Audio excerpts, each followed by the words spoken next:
As the year draws to a close, I just really want to encourage you to be more intentional about what you put in and what you put out. Because I think disappointment comes from, especially when we've got something in our minds that doesn't align with what happens outside. Expectation isn't a problem. Expectation is just a problem when coupled with entitlement. But if you practice well, you should expect to improve. But if you don't practice well, then you feel entitled to improve. And I kind of want to just talk about that for a quick second. I didn't intend for this to be this long. But in this new year, please, please, please try your best to be very aware of what you are taking in terms of your instrument. You can apply this throughout your entire life, but in terms of your instrument, be very, very intentional. As someone who's been playing guitar for over 10 years now, it doesn't sound like it. It really doesn't sound like it. But I realize that it's not really the amount of time that has passed that verifies or qualifies a pursuit, but rather the amount of intent poured into the pursuit that qualifies it. I mean, to make an example of myself, I've been playing guitar since I was 17, 16 years old, and I'm now 27, going on 28, and that's about 10, 11 years. And I've met people in my waking life where these individuals are quite proficient at what they do on the instrument. Um, 2, 3 years playing in, like 3 years of consistency, they are further than where I've been with 10 years of inconsistency. And that's, I guess, the whole point of this video is that if you're gonna do anything this next year, let it be intentional. Don't let it be because you think it's what people want, or because, and this is, I'm really speaking to myself. I just woke up, I look like crap, but I really just wanted to get this video out. I've been inconsistent about this YouTube thing and uploading and all of that, and this is my public declaration that I'm going to be a bit more intentional about that. For instance, this is actually why I wanted to shoot the video. So if you've got a major triad, one of the things I want to encourage you to do, that's an example of intentional practice or more aware practice, is if you take something like this triad and you try and find the unison note, right? So that's 1, 1, 3, 3. What does 1, 3, 3 sound like? Oh, it sounds like that.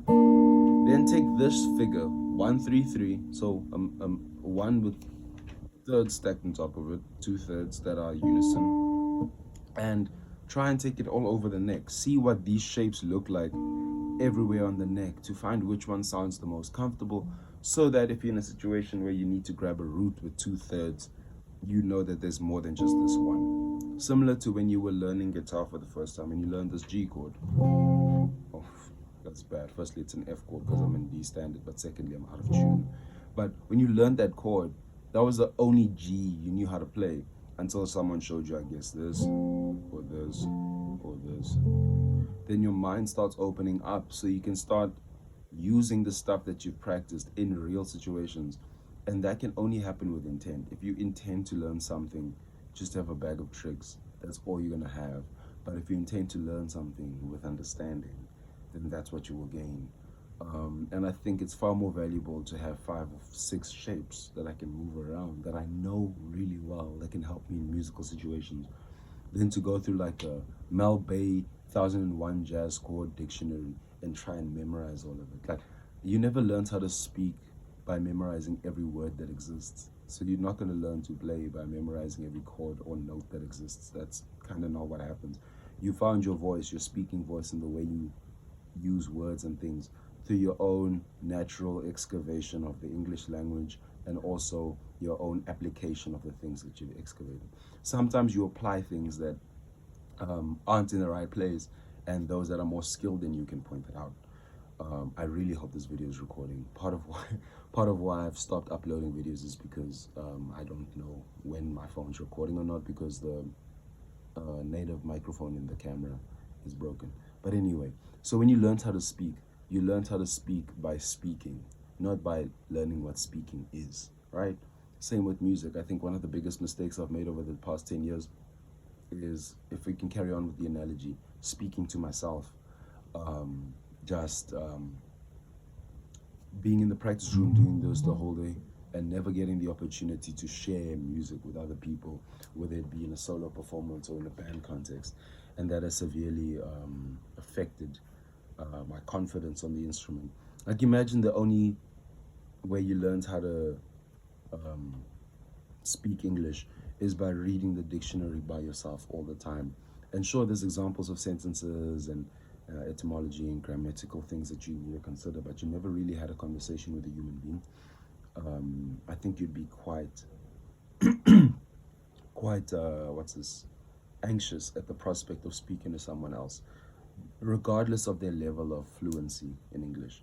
In fact, there are some people that know this many English words but can communicate a compelling idea, rather than someone who knows all these words. And because they know all these words, they can't even reach a simple person. And when I say simple, that's not the meaning. I just mean simply minded, like someone who doesn't think too far about something, too deep about something. In fact, I sometimes prefer or wish that I was that kind of a person. But for whatever reason, I'm the type of person that likes to go deep into things. But yeah, as I'm saying, practice intentionally. So like if I take this shape, 1 with 2/3 stacked on top, I can then go, that's a 1, a 3, and a 4 stacked on top of each other. And I've been told that I shouldn't stack a natural 4 with a major third because it causes this minor second clash. So when you're playing the 4 chord, you need to sharpen the 4 to get like a Lydian sound. And that's okay, it's a good compositional rule, but when I'm practicing, there are no rules. So what does this sound like? And do I like that sound? I actually do like that sound. So how can I use the sound? Where can I find the sound? And over what chords can I play them? Like, this is what intentional practice looks like. And intentional practice isn't 1 hour every day of drills, dude. That's obsessive.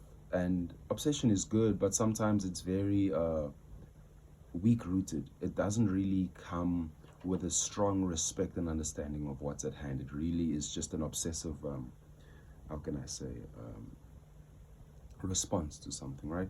So yeah, 1, 3, 4 sounds cool to my ear. That minor second rub sounds really cool. What would that sound like an octave down? Let me show you an example of how I would expand on this. Okay, so there, I know that this root can be found here, which means that there can be found here, which means if this is 5, that would be 4. So it would, maybe in the lower registers, it doesn't sound that good. And maybe this is why they have the rule in composition. See, so the rules are there to guide, not to restrict, okay? So there it is. Then we get the Lydian sound, 1, 3, sharp 4. Then we get the major triad sound. Everyone knows this sound. You can even invert this sound. And do what I just did with all the notes in every chord of all those inversions. Dude, you'd have such a good practice just spending an hour going through these 3 triad inversions and trying to find every note that lives on either side. So right now we were tackling the 5th. I went all the way up there, right? Let's try and get the 3rd. Okay, so I'm going to flatten the 3rd. I know that's a minor chord. I'm going to flatten the 3rd again. Don't know what that is. Some sort of an inversion or something. So I'll investigate that, write it down, look at the shape, write it in my practice journal. Keep a practice journal. Very, very important. Keep track of the things you're learning and writing, and record yourself playing in this coming year. Please do it for yourself. You will see improvement. You will see improvement. You will see improvement, okay? So I'm taking this 3rd and I'm moving it around. I like that sound. I like these crunchy sounds, okay? Those sounds. So then I'll investigate. But yeah, that's basically all I wanted to talk about. I'm going to stop this video because I don't even know if this is recording. But yeah, so if you've got these triads, try and find where they go. If you're learning scales, like just take 1 octave of something. Then ask yourself, what if I keep the 3rd major, but I flatten the 5? 1, 2, 3. 1, 2, 3, 4.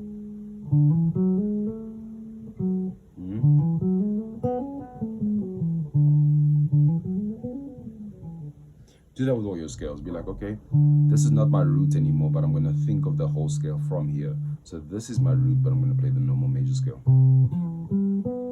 Oh shit, that's an arpeggio. Crazy. See what I'm saying? So these things you can only find through discovering, and it's this stuff that will give you your own style, your own approach, the kind of stuff that will make people go, oh my gosh, dude, what did you play? And remember, we're not playing music to be recognized by people, but I guess in some weird way we are. Musicians have this weird, like, oh, look at me thing going on. But that's a subject for a whole other video. Anyway, I didn't intend for this to be long. I wanted to be I wanted to shoot a short. I wanted to shoot a short, but here I am with a long form video. Anyway, stay blessed and have a good year. I just got distracted by all sorts of things. Have a blessed year. Yeah, 2025, hopefully, a lot more intent. Yeah, cool. Bye.